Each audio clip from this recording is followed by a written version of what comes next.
Hey, how y'all doing? Happy Tuesday. Per usual, just giving it a few more minutes, letting some people hop on, and then we will get started.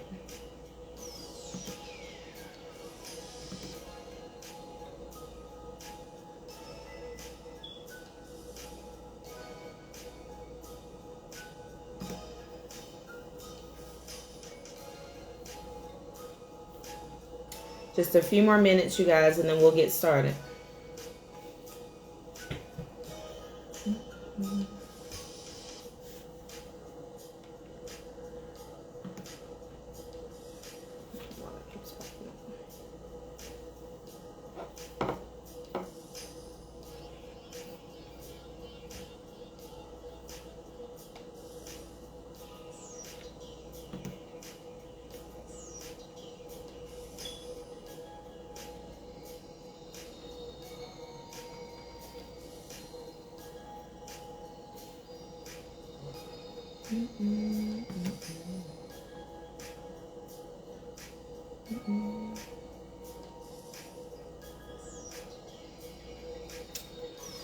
Alrighty. Alright, so let's hop into it. Hello, happy Tuesday, and welcome to tonight's Tuesday Talk. My name is Tari Kaya Allen, and I am a speaker and author of a book that I have out called Mom Keys to Mental Peace, 12 Tips to Become a Healthy Mom and Raise Healthy Children. And what I do is teach millennial moms how to gain confidence in who they are as a mom and teach them how to build healthy relationships with their children. So if you are a mama that did not come from an example of healthy relationships, whether it be mother-daughter, mother-son, whatever, if just your family dynamic was not a healthy example, then you are in the right place. Our goal here is to become a progressing mom, not a perfect mom, because there's no such thing as a perfect mom or a perfect parent. We will make mistakes, we will bump our heads, but this platform is here so that, we can give some tips and tricks on how to make it through this motherhood journey the best way possible. Because if you are a mom listening, or if you're not a mom and you've seen motherhood, you know that it is not easy. Okay? So let's hop into our discussion for tonight. So tonight's topic is on girl mom tips. Girl mom tips. So being a girl mom means that you are the first glimpse of what it looks like and what it means to be a woman to your daughter. Okay? You are that first example. You are that first glimpse of what in the world a woman is. So, I shared on my post yesterday about, how we are our daughter's role model, or their first glimpse of a role model. So you all know that I'm into my definitions and words, because we can find a lot of revelation from definitions. So I took it upon me to look up, what does role model mean? So a role model is a person looked to by others as an example to be imitated. A person looked to by others as an example to be imitated. So pretty much what I got from that is, whether we want to be a role model or not, we are a role model to our girls, because they are looking at us and imitating our behaviors, our actions, our words, whatever we put out there. We are that model of what womanhood looks like. Okay? Very, very heavy stuff. And the revelation that helped me to try to, get my mental health and emotional health and everything together, because I realized, hey, my little girl is looking at me to see how to be a woman. And I want to be the best example that I can be to her. Now, I did not have, the best example growing up in my family of what it means to be a woman or being taught about womanhood. But, thank God for, all the resources and conversations like this that I have, conversations with other moms. And there have been other women in my life who did represent a role model of womanhood for me. So it doesn't necessarily have to be your mom. It could have been an aunt. It could have been a teacher, a grandmother, anybody that was of superior womanhood to you that can teach and show you that, hey, this is what womanhood looks like. So just some questions to keep in mind. What did you learn about being a woman, and who did you learn it from? And what will you teach your daughter about what it means to be a woman? What will she learn from you, from your example and how you're showing up? All right. So the first topic I want to hop into today, as far as being a girl mom, is on self-image, body image, and self-esteem. I feel like, as a girl, as a woman, this is something that is a very, very heavy topic that a lot of girls and women deal with. Grown women and little girls. It just seems like self-image, body image, and self-esteem is just something that weighs heavy on us, and we need to talk about and give tools on how to navigate this thing. So your self-image will reflect on your daughter. So how you feel about your self-image, how you feel about your body image, your self-esteem will be a reflection on your daughter. And I have an example of that from a story that I will share in regards to my daughter. So I do have one daughter. She's 4 years old. Her name is Janae. And there are just little certain things that I noticed that she'll say when watching TV, or if we're around at the park and around other little girls or something. She makes a comment about girls that have like long flowy hair. In particular, more so like white girls or Hispanic girls, just that long flowy hair. And she says, oh, she has hair like Elsa, or I want hair like Elsa. And when she makes those comments, I have like a little trigger memory of myself as a little girl. And I can remember desiring that same thing, y'all. It's so crazy. This is nothing that I've ever talked to my daughter about. This is nothing that I've ever expressed. This isn't even something that I've, voiced and said out loud. Now, of course, as an adult and, understanding the fullness of Black beauty and Black hair, I do not have those thoughts anymore. But as a little girl at her age, I desired to have long, flowy hair like white girls or Hispanic girls. So when she makes those comments, that's just a little trigger of how our self-image can come off on our daughters or reflect on our daughters. And I haven't, again, like I said, I never even mentioned that to her. So to kind of help with that, I give her affirmations that, your hair is beautiful the way that it is. Your hair can do so many tricks and tips and all of this, that, and the third. So if you're not familiar with the book Hair Love, I'm not sure the author, but I love that book because it gave me a reference point or a pivot point to go to for her for those affirmations that she will understand in those moments where she feels like her hair is not beautiful, being a Black girl. So there's a part in the book where it shows like the little girl's hair is long and flowy. She just got it done, but then it rains and it shrinks up. So my daughter kind of gets upset, or you can tell she feels a way when we wash her hair and it sponges up. But in the book, it says that, her hair is magical. That's why it's able to do that. It's able to be long one moment and shrink and presto, the next moment. So being able to affirm her in a way that she understands, I think helps with that self-image of her hair. And I'm very, very grateful for that. Hair Love is the name of the book. Again, I don't know the author, but I highly recommend it for your little girls to help her with self-image for her hair and in a way that she will understand it. Another way that I noticed that my self-image reflects on my daughter is as far as, being a brown skin girl or a dark skin girl.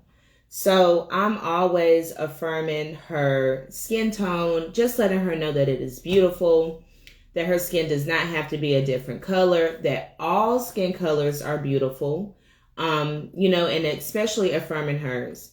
So I can remember, again, when I was her age, not liking my skin or feeling that my skin was not pretty or desirable. And I will never forget, my mom had bought me this ballerina Barbie cover. And at that time, Barbie had like three race dolls. It was like the dark skin doll, the light skin doll, and the white doll. So this time my mom had got me the dark skin ballerina cover. And I will never forget, looking at that cover and being so upset and thinking she got me the ugly doll. Y'all, it breaks my heart to say that out loud. But, and I remember talking to my mama about it, like, I don't like this one. Can I get the, white doll? And she sat me down and gave me a word that, this doll is not ugly. She is a reflection of you. Your skin is beautiful. Look how smooth and clear your skin is. Look how it glows and pops when it's moisturized and lotion. Like, she really started to speak life into me. And if anyone knows, Beyonce has that banger out of Brown Skin Girl. So to affirm my daughter for her self-image of her skin color and complexion, we sing Brown Skin Girl anytime that we're like putting on lotion or taking a shower, just to affirm to her that, hey, your self-image is beautiful the way that it is. Mommy is working on, loving herself and her self-image. So I want the work that I'm doing to reflect on her. Because again, as I said, your self-image of how you feel about yourself will reflect on your daughter. It's nothing that you have to say. It's nothing that you have to show her. Simply, from the generational line and how you feel about yourself, it will show up in how she feels about herself too. Very, very heavy stuff to keep in mind for our girls. When it comes to, self-image and body image and self-esteem, constantly, let me see, where was I? I lost my point. Constantly affirm to your girls that they are beautiful without needing extra things. So there's absolutely nothing wrong with makeup. I mean, I have some on now. There's nothing wrong with weave. I have some in now. But, just let your girls know that they don't need those things to be beautiful. That if you don't have weave in your hair one day, or if you don't have a face full of makeup, that you are still beautiful. These are just things to enhance your beauty. They're not the make or break of how you look. I know there are some adult women today, and it's getting younger and younger for the girls that feel like they need to have these things in order to be beautiful or desirable.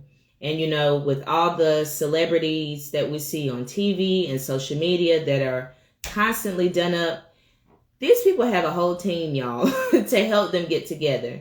And that's just not reality. So make sure that you are voicing that to your girls, that they don't need daily, constant, extra things on their body, on their face to enhance their beauty.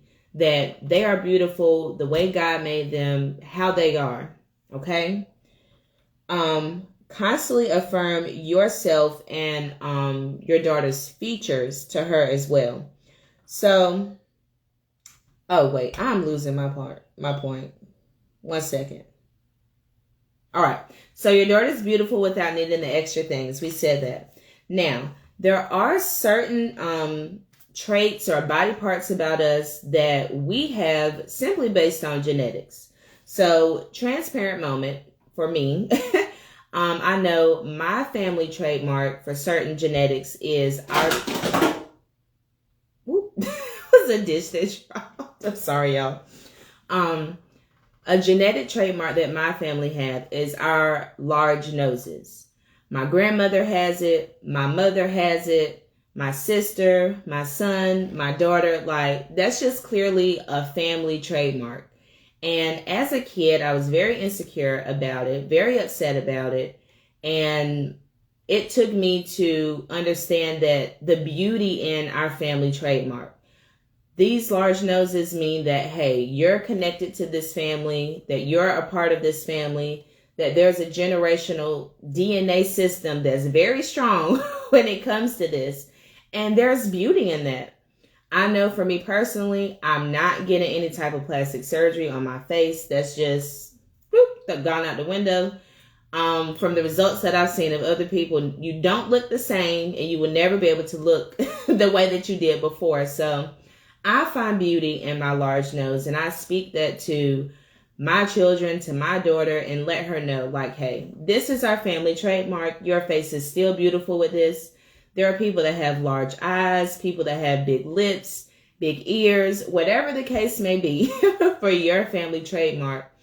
Any of those insecurities that you have, please be sure that you are not speaking down on them, and that you are able to find the beauty in them and speak them to your little girl as well. All right. Another family genetic thing that we struggle with is like our weight and sizes. I know in my family, our weight can fluctuate. We can get really big or we can get really small. It really can go either way. So as far as that body image, you want to teach your daughter certain affirmations for certain things that they may not like about themselves. Because as a human, we find flaws. We have flaws. There are going to be things we don't like about ourselves. But that generational change that we're trying to implement into our daughters is reversing that negative talk. Yes, acknowledging the way we feel about it, but not staying in that place. So you can teach certain affirmations like, I'm not at the weight that I want to be, but a number does not define my beauty or worth. Or you can teach things like, I'm going to put in the work that I need to reach my fitness goals. So it's just all about changing the narrative of what you're saying for those situations. Whenever you conquer your self-image demons, it starts a new positive generational pattern of healthy self-image in your family. So again, it starts with you. You are that role model. You are that example. So any insecurities and things that you're struggling with, get those things together. Practice and talk about certain affirmations with your daughter so that you all can be on a more positive path. All right. The next thing you want to do is make sure that you share your story with your daughter. Share your story from when you were a girl and as a woman with her. So if anyone has been listening or following me, y'all know that Iyanla Van Zant is a role model of mine. I know she's harsh. I know she can be a bit in your face, but there is a method to her madness, and she has a lot of valid points for just certain life skills that we deal with. So a lot of the women that she interviews on her show, if she has their mom on there, and these are usually adults, she'll ask the mom, like, have you shared your story with your daughter? Does she know who you are as a woman? And most of the time, the mothers say, no, I didn't think to tell her my story, or it was none of her business to know my story, or my story is too dark, my story is too ugly. And when you don't tell your story, that means your daughter doesn't know a piece of you. We were all little girls and we were all women before we were mothers. So, depending on the age of your daughter, it's important that you are sharing your story with her. Okay? Remember how you felt about certain things when you were your daughter's age. So I look at my 4-year-old daughter now, and I see that she can be a busybody. She is very talkative. She is very active. She loves doing crafts and all of this extra stuff. So I try to take my mind back to 4-year-old Tari. Okay, what were you wanting at this time? You were probably very jittery and active and in your mama or daddy's face because you wanted their attention or you wanted to connect with them. And I will never forget, this is actually something with my dad. He was a huge sports fan. There was constantly some type of football or golf or basketball or something on our TV. And we would play Uno together on the couch in the living room. And I will never forget being as young as 4, my daughter age, us playing Uno. And I could feel the sense that he wasn't really paying attention to me or to the game, or that he wasn't really engaged. And I would just like, throw out random cards to see if he would, catch it or notice. And he was just kind of like, yeah, and go back to watching the TV. So I have to catch myself in those moments because now the roles have reversed. And there are plenty of times that my daughter will come to me or talk to me or want to do an activity and I'm not fully engaged. So I have to have those moments where I remember, well, Tari, how did you feel at 4 years old when you were trying to get your parents' attention and they were off busy, doing something else? So keep that in mind, okay? Share lessons that you learned from tough times with your daughter and share strategies that work for you for some situations that you made it in. So I understand, our stories can be ugly. There can be a lot of things that we have been through. But when you share your heart and you share your story with your daughter, you're opening up to her and teaching her who you are as a woman inside.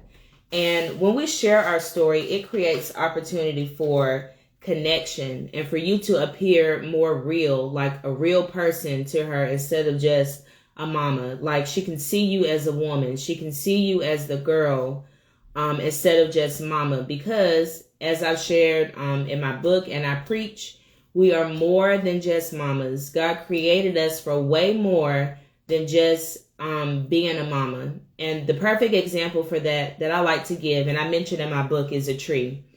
A tree does more than just, sit and is planted. It's a shelter for animals. It can be shade. It can be nutrition. Depending on the tree, it can grow food for humans to eat. It can be a place for animals to eat. Like a tree is multiple purposes, okay? The same for motherhood. So showing your daughter that you are more than just a mother creates opportunity for connection and closeness, all right? The next thing for girl mom tips is you want to help your daughter to find her purpose. So you want to hone into things that she's interested in. What does your daughter like to do? What does she not like to do? Ask her questions about certain things that she would like to try. Keep an open mind.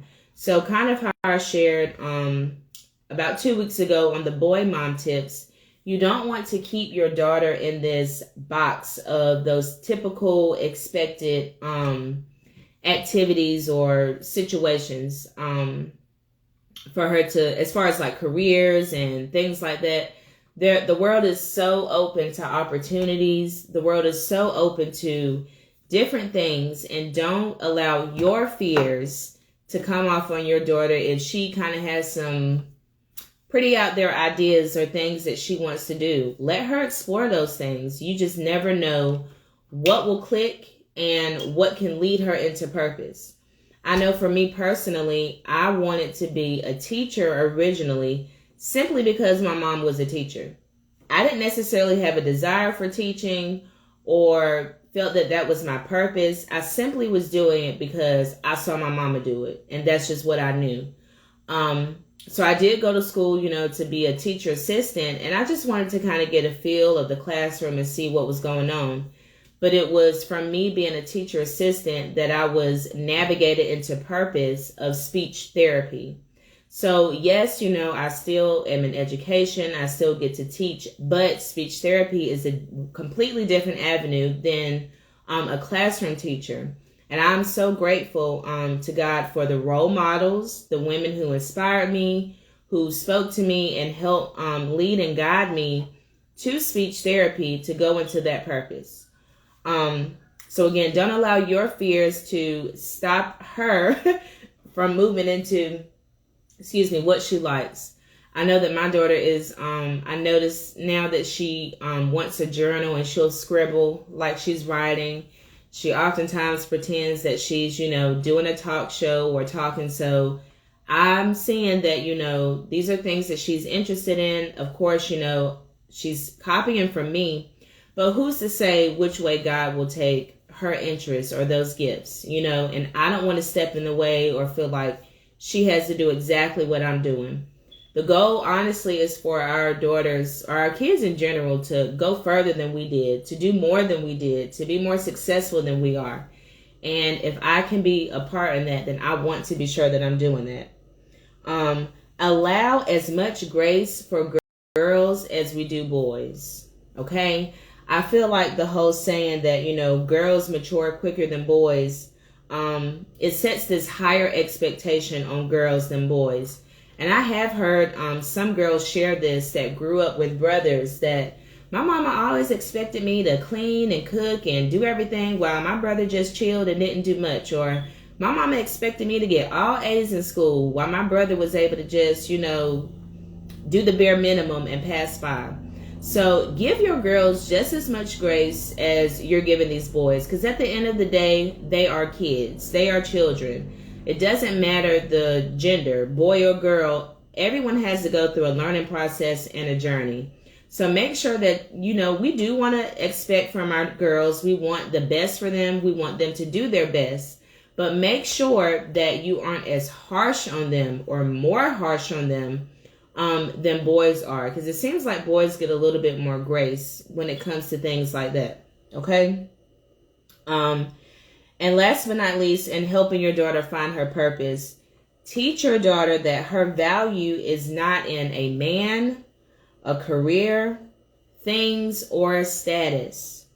Her value is in who God says that she is. Okay. Please, please, please teach these girls that a man does not have to be their savior, but also having that balance to where you're not teaching the whole, I don't need a man for nothing. Because that message, and I can speak on that, another day, but that message is unhealthy and distorted. So in no way am I saying, teach your daughter to be independent and don't depend on no man or don't need no man. Yes, you want your daughter to have some self-sufficiency and be able to, care for herself. But what I'm getting at is a lot of us, and I've been there myself, can get lost in a man to where you feel like, you having a man gives you value. And if you don't have a man, then you're worthless. That's more so of what I'm getting at. Okay. Also with careers and things and status.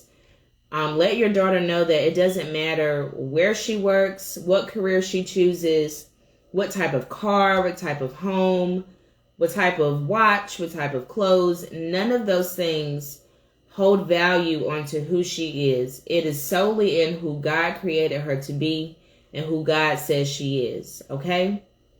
Make sure that you are very, very clear on that.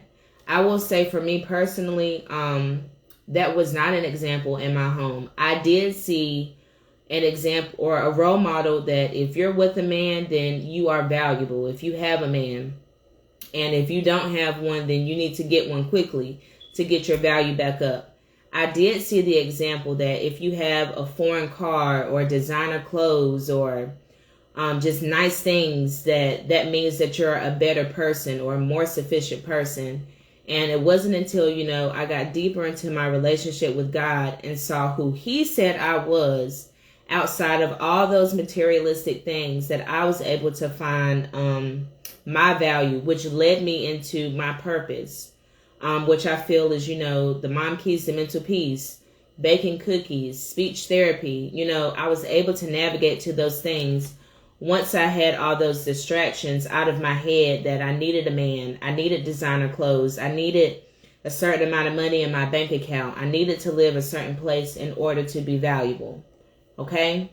So if you have not learned that for yourself, you cannot teach your baby girl that. So if that's something you're struggling with, I highly suggest that you do some soul searching and find your value outside of those things. Okay? And last but not least, I think it's important to teach your daughter friendship tips. So, I do have a background in education, and we learned that boys, younger boys, they have conflict, which is more like physical. Pushing, hitting, shoving, things like that. But younger girls, their conflict is more like catty, where they gossip with each other, or it's more emotional, or it's more like, well, I'm not your friend today, but I'm your friend today. Like all of that, all of those things. I feel like girls are very complex in their conflict. We can be catty, it can just go either way. So teach your daughter that it's not important to be popular, and to value independence from peers. So this kind of goes back to the whole, teaching her value. If there's a girl or somebody that doesn't want to be her friend, teach your daughter those skills that you don't have to please everybody, or everybody doesn't have to like you, or you don't have to try to do things to fit in with other people. And I will say, for me as a kid, when I look back and reflect, I did a lot of that. I can think back as far as to when I was in preschool and I wanted this certain group of girls to be my friend. So I would want to wear certain clothes to school that I felt was, would be cool to them. Even something as simple as like bringing fruit roll-ups for snack. I wanted to pack enough in my bag so that I could give one to this group of girls in order for them to be my friend. Okay? Teach your girls that they do not have to meet anybody's standard or do all of these works and things to be approved by somebody. It's okay if you're not popular. It's okay if somebody doesn't like you. As long as you are being yourself and you're being true to yourself, that none of that matters, okay? Teach your girls signs of healthy versus unhealthy friendships. So teach them that their homegirls should be giving them encouragement. They should be uplifting them, not talking down on them, not talking about them behind their back. Teach them the signs that if you do have a friend that talks about everybody else, they're most likely talking about you. Teach that, friendships should be reciprocated energy. I cannot stand seeing like hierarchy friendships where it's like this boss chick and everybody else is following her and doing what she says. No. Teach your girls that the same energy needs to be reciprocated. If I'm showing up for you as a friend, I'm supporting you, encouraging you, your friends should be giving that same energy back. And if they're not, then that's a sign that they're probably not your friend. Model good friendship skills in your relationship with your daughter. So I'm all for the mommy-daughter relationship. And I know the good old saying for those old school mamas. And if you haven't checked out the old school versus new school talk, that was my talk last week. Really good. I suggest it. But as the old school mamas say, I'm not one of your little friends. In this case, it's okay to be your daughter's friend in certain situations. Again, you are that role model. And what is a role model? Let me go back. The person looked to as an example to be imitated. So your relationship with your daughter can be a reflection of what a good and healthy friendship can be. So things like, listening to your daughter talk, sharing advice, or sharing your story and experiences, as I shared before, and showing mutual respect to your daughter. Those are some things that you can do to build that mother-daughter friendship relationship to where when she goes out into the world and ventures and connects with other women, she knows the positive things to look for as well as negative things to look for. And I think this is important because friendships and relationships can make or break your life. There's a saying that, the top 5 people that you hang out with is a reflection of how your life is going to be.